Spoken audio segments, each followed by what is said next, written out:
Hello, hello, ladies and gentlemen, and welcome to another episode of the Daily Friend Show.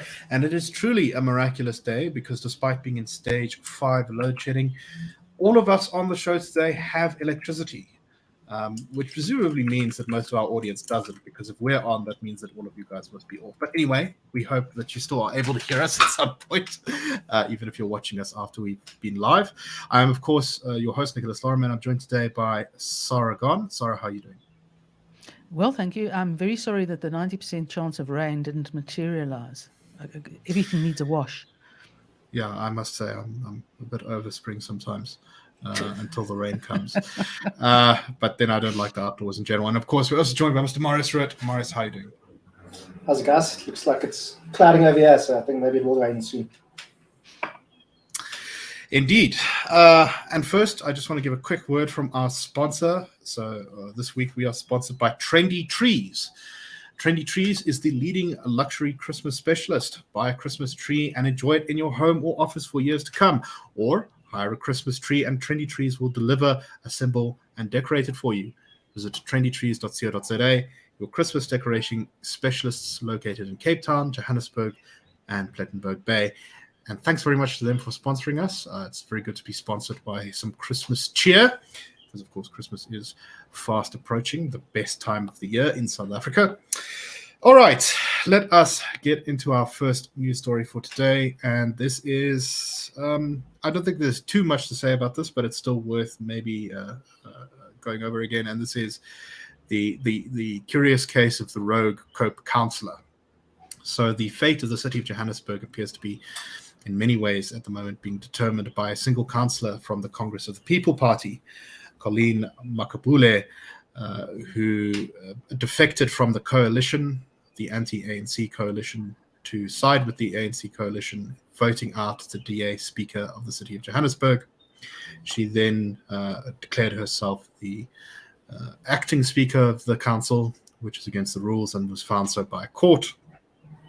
And it seems that the national leadership of COPE have suspended her, saying that she has violated the party's directives, that she is not acting in accordance with the will of the voters of Johannesburg, and she's now suspended as a member of COPE and from her seat.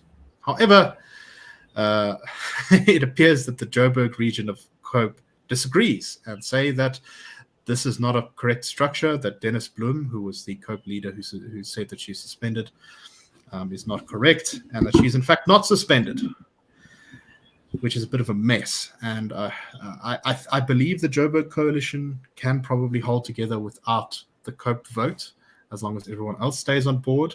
I know that the IFP and the ACDP have already begun disciplining their councillors for voting with the ANC in that vote of no confidence. But it's all a little bit of a mess still. Sarah, what's your takeaway from this? Well, as we were chatting about it, the problem with COPE is that it's small and it's weak, and it's weak centrally.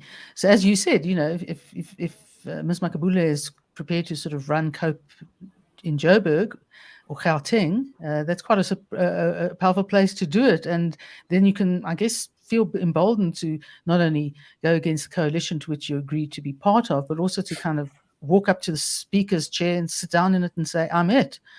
I mean, I was a bit surprised when I saw that, because I kind of thought, I'm sure being a city council, there have to be all sorts of rules involved in this. But it is concerned that there has been tensions at the top. There's been some actually quite impressive scenes of aggression taking place at one media conference. And I think in our pre-show talk, Morris described it as two men fighting over a comb, two bald men fighting over a comb. But you see, the problem is that in this day and age, anyone who's earning a salary from government is in a stronger position than the next guy, and I think that's probably what it's all about. I kind of feel sorry for Terry Lakota, because I think he's a principled guy. I know from experience many years ago, he's a good guy. I was involved with law firm in getting him out of jail when he was held by the security services. But as we've seen with political parties coming and going in the last few years, the strength of leadership is crucial. And after I think they initially got 9% when they broke away from the ANC in the national poll. 7%. They've 7%, which is impressive. I mean, you're looking at a couple of months between events. COPE has just disintegrated into a 2-man and then a 1-man show, essentially. So there's, as you say, it's not fighting over much, but what there is valuable to whoever gets it. Right. No, it's quite interesting because ever since we talked about this fight between the sort of, I guess, the Dennis Bloem faction and the Lakota faction of COPE, Lakota seems to have sort of disappeared from the news, and I'm not sure if that's just because he's not doing media well or whether it's because he really has lost the battle for control of COPE.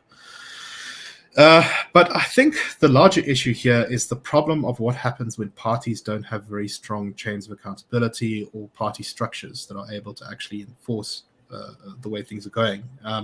We vote for parties in South Africa. That's how our system works.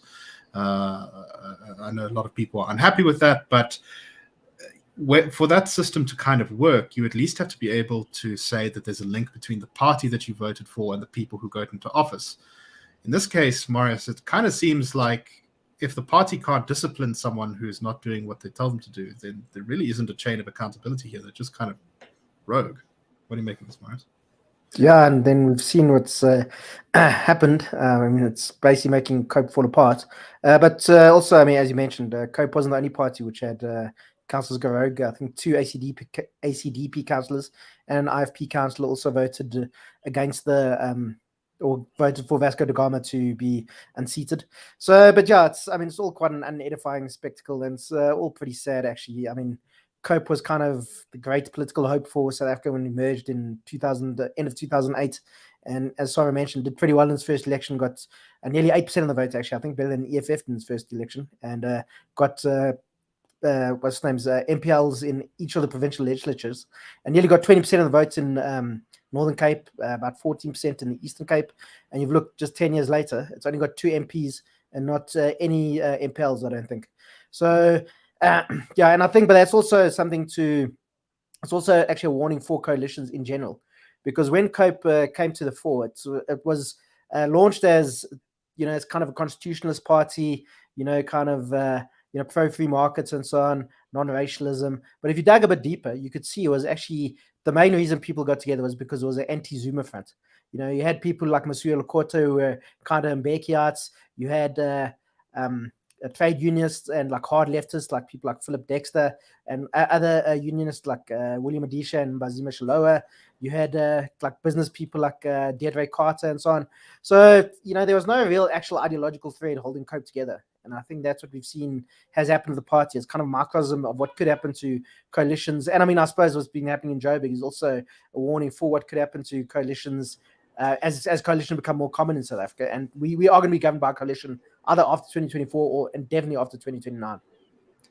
I think that's actually a really good point, Morris, because often a lot of people, especially those who aren't really like politics nerds or into politics, say, what is this ideology thing? What is the point of an ideology? We must just do what works. We must be pragmatic, that kind of thing.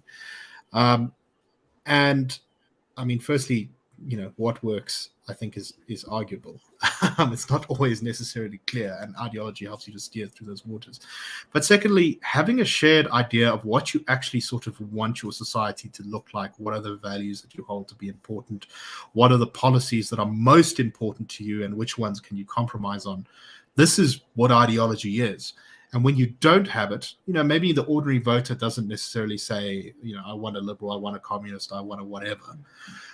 But the effects of not having an ideology, I think, can be seen, as you say, in COPE. When you don't have a string to hold you together, when you're not all even vaguely, never mind being on the same page, in the same book, things can go very haywire very quickly. Sarah, final thoughts on this topic?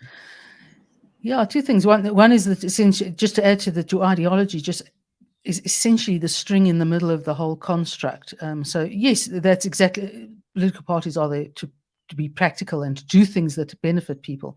But when there are disputes and there are debates and things threaten to fall apart, the consistency of that thread is what will hold a party together or not, as the case may be. The other thing is, I hope we'll find out from the ACDP and the IFP why their people voted against their wishes in this coalition regarding the speaker. That I'm really curious about. In other words, did they have suddenly an ideological change of heart, or did money come into play, or is the one the same as the other?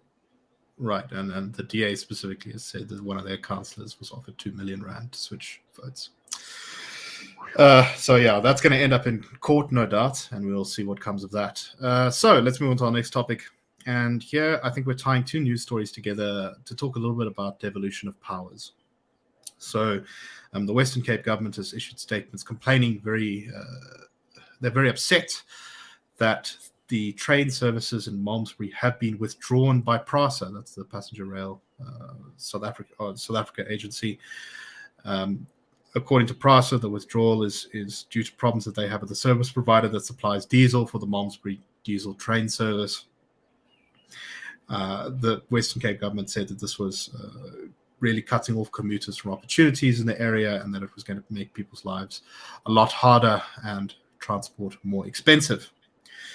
So that's one sort of negative effect there, where we see that the provinces are held kind of a little bit, that they have powers, but only so far, right? That a national government agency can just decide to change the way that things are done. And at the same time, the DA has been going on this thing of asking for increased police powers in the Western Cape, because it says that in order to combat crime effectively, it needs for national government to devolve more police powers to the provinces. There was a question asked by DA leader John Steenhuisen about this to President Cyril Ramaphosa, asking for policing powers to be transferred to the provinces, specifically the Western Cape. And it was rejected by Ramaphosa, who said that creating a parallel provincial policing structure would violate the constitution, which says that there must be a single police force. Marius, what do you make of all this? It seems as though the fight for, the federal powers of provinces is heating up. It's, I think, more in our political conversation these days, but also so far not a huge number of successes. Well, look, it's also quite rich that the president says that it's not the constitution doesn't allow it, so that's it. When his party is actually trying to change the actual Bill of Rights and weaken property rights protections and so on. And the thing is, in the constitution, the president is correct. It does say that there's only one national police service for South Africa. But as with a lot of things that happened during the transitions, actually they came out of a bit of compromise. And while it says there's only one national police service, things like municipal police services were allowed. So that's why we have things obviously like JMPD, Tshwane Metro Police, Ekurhuleni, where I stay, Cape Town, etc.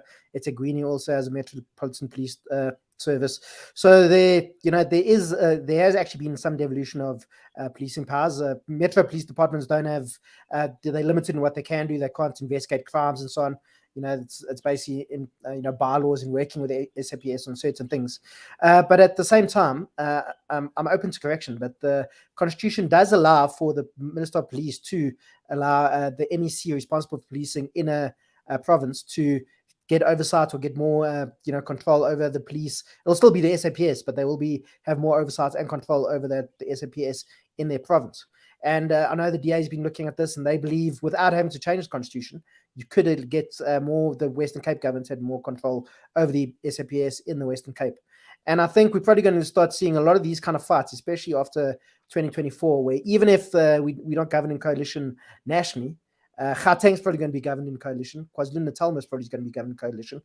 The Western Cape is probably still going to be a DA province. And it's not impossible that we'll see places like the Northern Cape, even the Free State or Northwest governing coalition, anti-ANC coalitions after 2024. So I think we're going to start seeing these fights happening more and more often. It's quite likely that we might have a DA-led coalition in Gauteng that will, be all the metros in Gauteng will be DA-led coalitions, and then the provincial government, so it's going to, things are going to get quite interesting in the Chinese sense of the word after 2024. But but also the President Ramaphosa is saying that you can't allow provincial police. It's, just shows the ANC's controlling instinct. And I think South Africa missed the trick, not even in 1994, but even in 1910 when South Africa first became a union, where we weren't really a federation. It was also kind of this quasi-federalism. and whereas the other dominions at the time, Canada and Australia especially, went for the federal system. South Africa decided not to. And arguably, we're a much more diverse country than other Canada and Australia, even if we just looked at the people who basically had full political rights, which was white South Africa at the time. Even, we are quite more diverse, definitely, than the Australians, for example. And yeah, it's just, I think South Africa, country of our size, speaking geographically, population-wise, I think federalism would probably make more sense for South Africa, but while the ANC is in charge, we're not going to see any move towards that. It's got to, it's a real controlling instinct that the ANC has, and I think that goes back to the influence of the Soviet Union and so on. Back if we go back into the 1940s and 50s. I wonder, though, whether that will change after, as you say, 2024, because even if the ANC and EFF or the ANC by itself manage to maintain a majority of parliament, like you say, they may lose control of these provinces.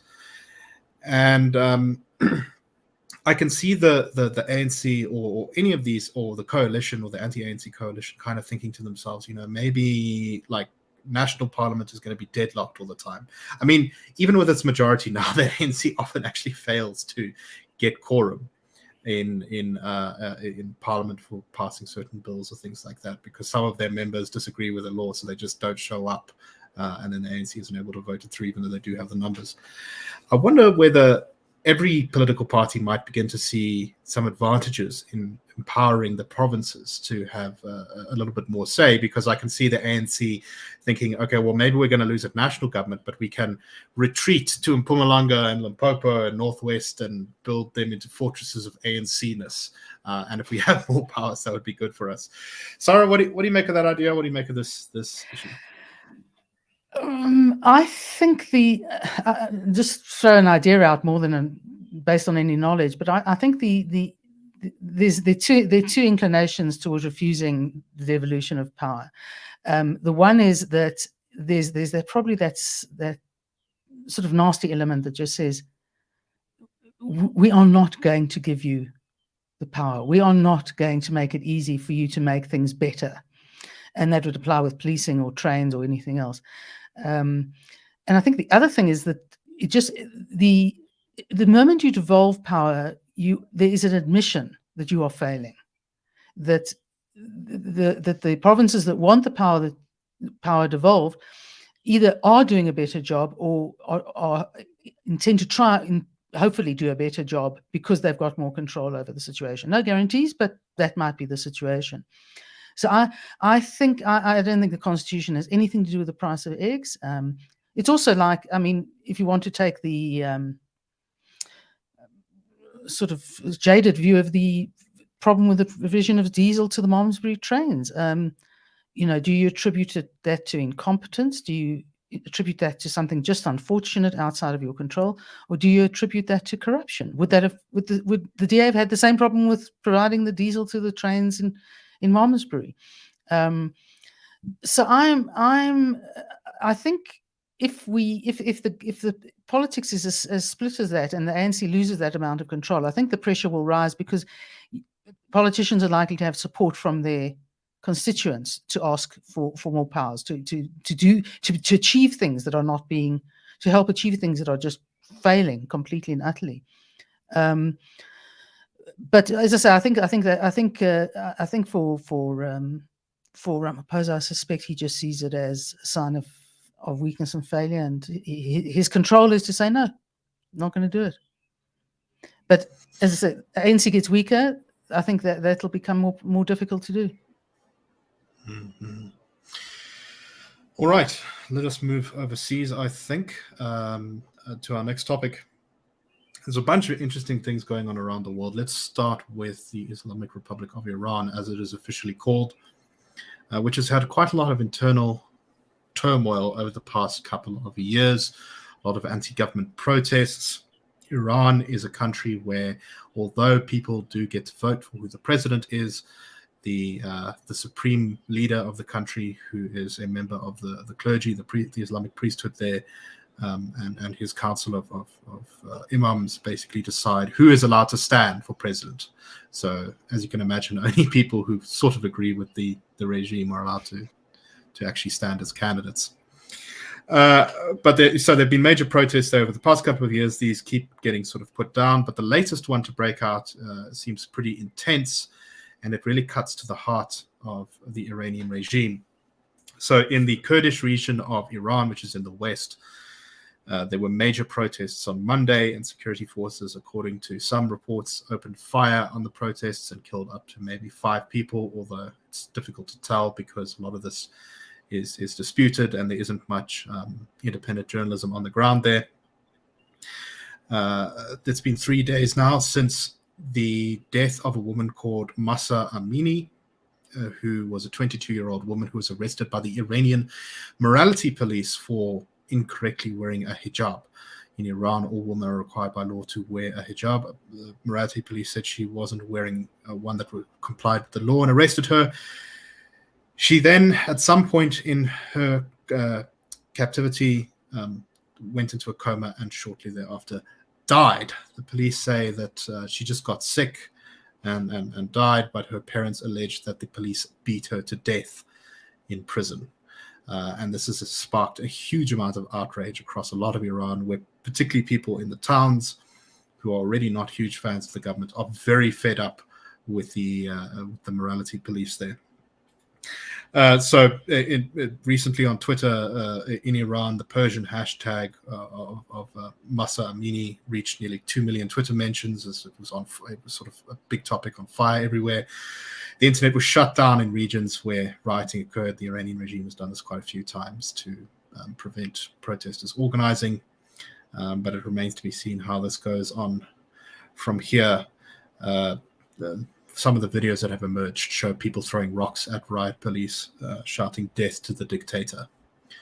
Sarah, what do you make of all this?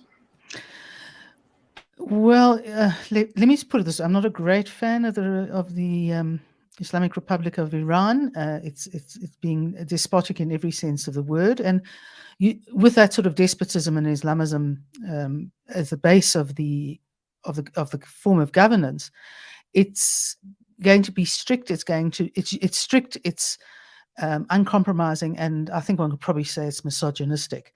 I mean, one's tempted to say, well, it's not that she wasn't wearing a hijab; it's just that she wasn't wearing it correctly or properly or whatever. The bottom line is the fact that the society is still run on the basis that men, specifically designated police, can designate what a woman should or shouldn't be wearing, particularly with respect to the sort of the traditional Muslim dress. I think it would go down less and less in the broader Muslim world, but I mean, to the Western world, it's absolutely horrifying. I mean, surely one would have thought it might be the thing that would warrant a sort of strong finger wagging and a fine or something, but to actually arrest someone amongst millions of women, throw them into jail, and I'm not prepared to say categorically, but I have very little doubt that they beat her to death. And given the riots that had happened, and men have been killed in the process, it wasn't a sort of women's only event, is a suggestion that however autocratic the regime may be, it continues to face, and possibly now increasing opposition. I mean, one doesn't know whether this may be a tipping point. One's thought that before with Iran, and they're probably fairly buoyed up by the fact that there's actually no agreement with the US currently about the development of nuclear weapons, because they've really solidified relations with Russia and China. But I think one mustn't forget that sort of sense of shall I say toxic masculine governance. There are huge fault lines in Iran, and maybe this will hasten it on. Yeah, it does remain to be seen. The Iranian regime has been pretty resilient, and I think part of that is based on the fact that it's able to fund itself with oil, even when the internal economy is collapsing a bit. But yeah, events like this do have the ability to shake politics in fundamental ways, so we'll see what happens. Marius, you've been watching the presidential election in Brazil quite closely. where we're sort of having a bit of a repeat, I believe, of one of the last elections. So the President Lula, the left-wing candidate, is going up against the right-wing candidate Bolsonaro. A couple of others. I think there's 2 rounds in the Brazilian presidential election votes. Lula relatively recently emerged from prison after he was sent there for corruption, and yet he is leading in the polls by a lot. In fact, it looks currently, if the polls are correct, that he's going to beat Bolsonaro by something like 10 percentage points. What do you make of what's going on in Brazil? Yeah, so Lula was also quite a popular leader in Brazil. He was president from, I think, 2003 to 2010. While he was president, the middle class grew quite rapidly. The economy grew quite quickly as well. There were a lot of. He also helped lift a lot of people out of poverty. But as I was saying before the show, a lot of it was funded by debt and so on. And people who took over after him, Dilma Rousseff and so on, they weren't as good as Lula. And as you said, Lula also went to prison for corruption. He was released, if I recall correctly, on a technicality, actually. So, but yeah, he's still pretty popular in Brazil. And while he was president, he was often called the most popular politician in the world. Just he had very high approval ratings in Brazil at the time, and if he could have run for a 3rd term, he would have been able to. He would have easily won. The reason why I can run for a 3rd term now is you can't be president for 3 consecutive terms in Brazil. So this is obviously a 3rd non-consecutive term. So that's why he's able to run now. But yeah, he's looks like he's doing pretty well. In Brazil, they have a first round. If nobody gets more than 50%, then the top 2 candidates go through to the second round, which looks like it's most probably going to be Lula and Bolsonaro. And the election is next month, the 2nd of October, I think. But as it stands now, in a head-to-head with polling between Bolsonaro and Lula, Lula's probably going to beat Bolsonaro by around about 15 percentage points. But yeah, a lot can still happen between now and then. Maybe Lula, we've seen polling as around the world is proven to be pretty wonky oftentimes. So we're going to see. We'll have to wait and see what happens. But as it stands, looks like Lula's probably going to have one of the greatest comebacks since Lazarus. So it'll be interesting to see what he did when he did become president. People were a bit worried. He came from a trade union background. He was quite left wing. He was a candidate of the Workers' Party, which was also kind of had some communist elements and so on. But when he did govern, he was actually quite a pragmatist. He didn't do anything too radical. He appointed people to his cabinet who were pretty middle of the road, centrist and so on. So maybe we'll see that happen again. And I don't know. Obviously, he governed fairly well when he was president. So that's obviously what Brazilians are looking towards again. And it's just quite interesting that he's making a comeback like this. Yeah, I think it's pretty amazing, actually, to come back from that. I never really understand why in so many countries people are so... I find it surprising that you often do find people remaining politically relevant even after going to jail or being found guilty or something. I suppose his supporters believe that he's unfairly maligned, but I also suspect that there's a little bit of a case of maybe people unhappy with Bolsonaro are just kind of looking for someone who they think will be able to defeat Bolsonaro in an election. Sarah, any thoughts on this that you'd like to add? I was actually going to say the same thing. I think the reality is that the Brazilians have had Bolsonaro, who's the sort of on the opposite side in the right-wing camp, for enough years now to have not seen much great come out of his office. And he's a bit of a creep, to be quite honest. I mean, Lula is sort of liked. He actually he's liked as a person. He's. I mean, the ANC, he loved him here. He's really liked. Well, Bolsonaro, I don't think I'd want to shake his hand, to be quite honest. Yeah, I wonder how much of that is playing a role. I know that. Look, I'm a little bit more sympathetic for Bolsonaro in that I think that a lot of people are upset with him now, possibly because, I think Lula was overrated in that he spent a lot of money and made a lot of popular decisions at the time. Morris says that he did have some genuine successes as well, but that subsequent administrations have kind of had to pick up the pieces of Lula's sugar high politics. But maybe I'm being unfair. I'm not an expert on Brazilian politics. Well, as we said, I mean, we had Zuma, who also spent a lot of money, just like Lula did. But we don't have anything to show for the Zuma presidency. At least while Lula was president, the place was growing at 4 or 5% a year. A lot of people lived out of poverty there. in South Africa, we saw the economy go backwards, and a lot of people fall back into poverty. So even if you're spending money, at least you're getting something out of it, which we didn't have under the Zuma years. So. Right, no, it's incredible. We spent money like we were about to have a sugar high, but then just didn't have the sugar high. So we got nothing to show for it. That's what we did. Indeed. All right, so that's all the time we have for today. Thank you very much for listening. We hope you found the show interesting. We will be back tomorrow with the Daily Friend Show. Check out our sponsor, Trendy Trees, and we'll see you all soon. Cheers, everyone.